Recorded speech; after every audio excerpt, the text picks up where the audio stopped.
Dharashiv news 7 स्पष्ट, निपक्ष व निर्भीड.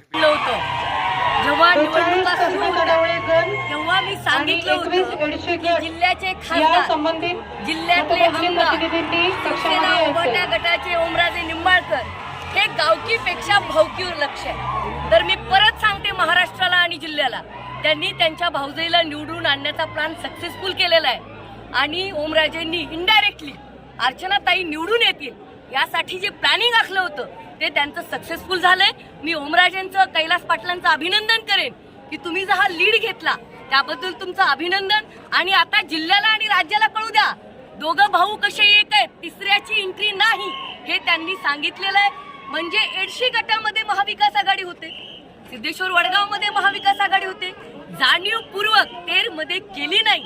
भाऊजाईला कुठेतरी अर्चना पाटलांना निवडून आणण्यासाठी ओमराजेंनी, कैलास पाटलांनी चांगली मदत केली, त्यांचं अभिनंदन. आणि दुसरी गोष्ट अत्यंत दुःखाने मला महाराष्ट्राला सांगायचंय, ज्या पद्धतीने मराठा ओबीसी लावला गेला, वाद लावला गेला आणि बाकीच्या वोटर्सला जी दमदाटी झालेली आहे भाजपाच्या अर्चना पाटलांकडनं ती सुद्धा, आणि पैशाचा कोटीमध्ये पाऊस प्रत्येक गल्लीमध्ये, मी तर म्हणेन तेर गावचे प्रत्येक सीसीटीव्ही रात्री 12च्या नंतर चेक व्हावे.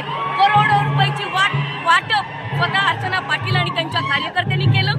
त्यामुळे मला आपल्याला सांगायचंय, मला एकही टक्का दुःख झालेलं नाही. एक शेतकरी मुलगी म्हणून प्रचंड लढले, लोकांनी साथ दिली, गोरगरीब जनतेने साथ दिली.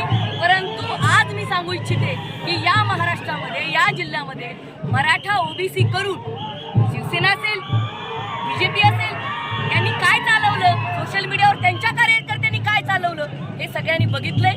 तरीही मला सांगायचंय की मी हरलेली नाही.